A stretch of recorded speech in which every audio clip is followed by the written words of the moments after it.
نحمدہ و نصلی علی رسولہ الکریم اما بعد واعوذ باللہ من الشیطان الرجیم بسم اللہ الرحمن الرحیم رب اشرح لی صدری ویسر لی امری واحلل عقدۃ من لسانی یفقہوا قولی ربی زدنی علما اللہم فقہنا فی الدین سبحانک رب العزت عما یصفون وسلام علی المرسلین والحمد للہ رب العالمین۔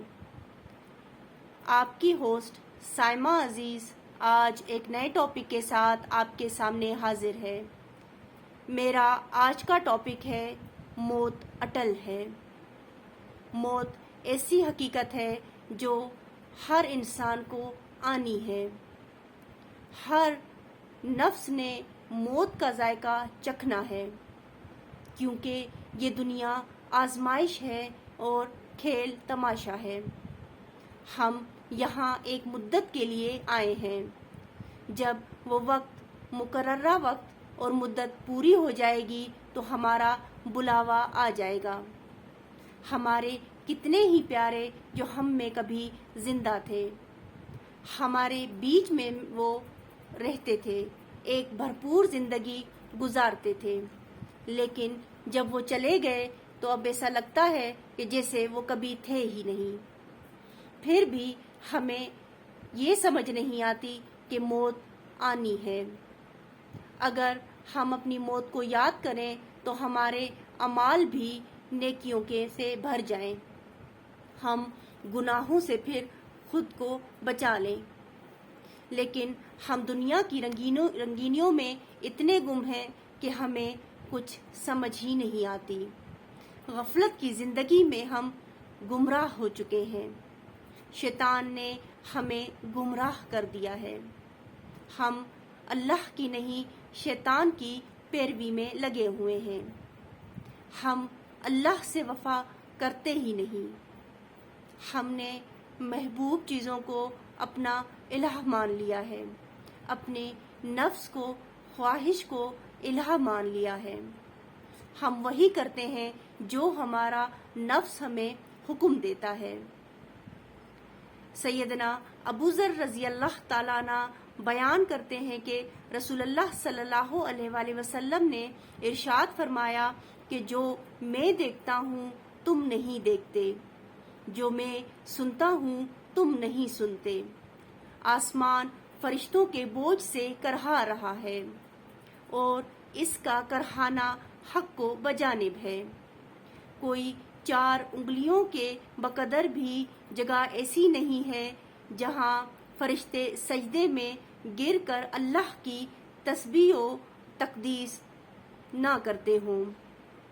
لوگوں، جو میں جانتا ہوں، اگر تم جان لو تو تم ہنسنا چھوڑ دو اور بہت زیادہ روتے رہو، اور عورتوں کے ساتھ بستروں پر لطف اندوز ہونا ترک کر دو، اور گھروں سے باہر نکل کر راستوں اور میدانوں میں بھاگتے پھرو اور اللہ تعالیٰ ہی کی طرف جھک پڑو۔ یہ حدیث بیان کر کے سیدنا ابو ذر رضی اللہ تعالیٰ عنہ نے کہا، واللہ لوددت انی شجرۃ تعدد، اللہ کی قسم، واللہ کاش میں ایک درخت ہوتا اور جو کاٹ لیا جاتا۔ یعنی اس سے معلوم ہوا کہ نبی پاک صلی اللہ علیہ وآلہ وسلم ہمیں یہ تعلیم دیتے ہیں کہ ہم اس دنیا میں اتنے مگن ہیں کہ ہم یہ سمجھ ہی نہیں سکتے کہ اصل دنیا کی حقیقت کیا ہے، روز قیامت کیا ہونے والا ہے، قبر کا عذاب کس قدر مشکل ہے۔ اللہ کو ہماری عبادات اور نمازوں اور تسبیح اور تقدیس کی ضرورت نہیں۔ وہ اس کے فرشتے ہی اتنے بہت ہیں کہ جن کی عبادت سے آسمان بھی کرہا رہا ہے، تو اس رات کو ہمارے 1-2 سجدے کی کیا ضرورت پڑے گی؟ وہ تو غنی ہے، محتاج ہم ہیں۔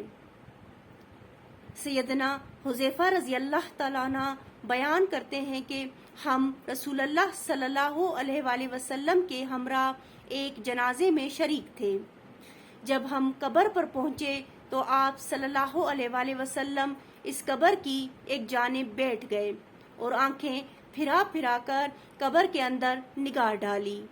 اس کے بعد آپ صلی اللہ علیہ وآلہ وسلم نے فرمایا، مومن کو قبر میں بھینچا جاتا ہے جس سے اس کے سینے کی ہڈیاں ادھر سے ادھر ہو جاتی ہیں، اور کافر کی قبر کو آگ سے بھر دیا جاتا ہے۔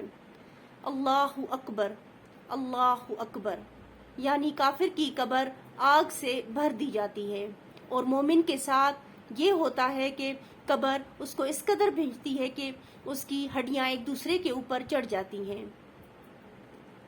اللہ کی پناہ، کس قدر خطرناک اور وحشت زدہ انسان ہو جائے گا جب اس کو یہ عذاب دیا جائے گا، اور ہمیں نہ اپنی قبروں کی فکر ہے اور نہ اپنی موت کی فکر ہے۔ ہم بے فکری کی زندگی میں گناہوں پہ گناہ کرتے جا رہے ہیں، خود پر بھی ظلم کرتے ہیں اور لوگوں کو بھی اپنے ظلم کا نشانہ بناتے ہیں، اور پھر ہمیں ذرا برابر بھی اس چیز کا احساس ہی نہیں ہوتا۔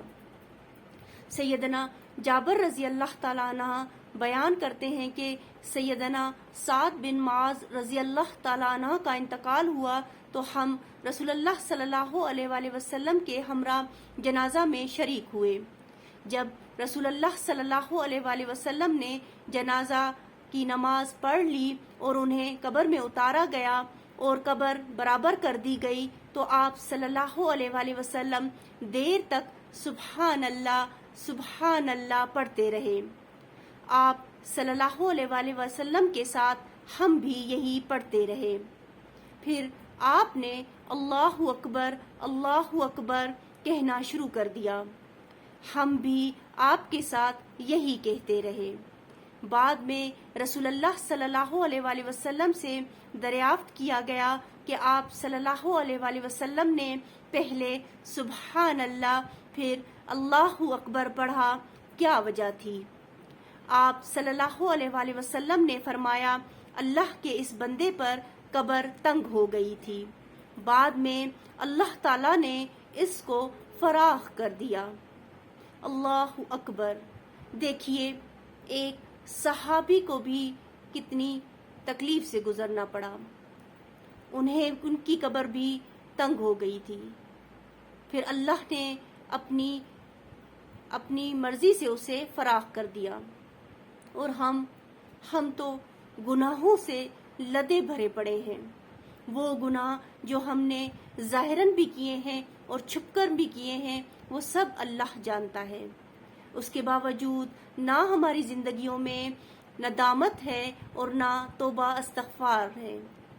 ہم گناہوں کی طرف جاتے جا رہے ہیں اور ہمیں اس چیز کی سمجھ ہی نہیں۔ سیدنا ابو سعید رضی اللہ تعالیٰ عنہ بیان کرتے ہیں کہ رسول اللہ صلی اللہ علیہ وآلہ وسلم نے ارشاد فرمایا، جب مردے کو جنازہ میں رکھ کر لوگ کندھوں پر اٹھا کر چلنے لگتے ہیں تو اگر مردہ صالح اور نیک ہے تو کہتا ہے مجھے جلد سے جلد لے چلو، اور اگر صالح اور نیک نہیں ہے تو کہتا ہے افسوس تم لوگ مجھے کہاں لے جا رہے ہو، اور اس کی یہ آواز انسانوں کے علاوہ ہر چیز سنتی ہے۔ اگر انسان اسے سن لے تو ہیبت اور وحشت کے مارے بے ہوش ہو کر گر پڑے، یعنی اس آواز کو صرف غفلت سے بھرا انسان ہی نہیں سنتا، باقی اللہ کی ساری مخلوق پوری کائنات اس آواز کو سنتی ہے۔ اسی لیے تو ہم اس قدر غفلت کا شکار ہیں۔ ہمیں اپنے جائزہ لینے کی ضرورت ہے، اپنے اعمالوں کا حساب کرنے کی ضرورت ہے، اس سے پہلے کہ روز قیامت ہمارا حساب کیا جائے اور ہم گھاٹے اور خسارے میں چلے جائیں۔ آئیے اپنی اصلاح کریں، آئیے دین کو سمجھیں، آئیے قرآن پاک کی تعلیم لیں اور اللہ سے یہ دعا کریں کہ اللہ ہمیں سیدھی راہ پر چلائے۔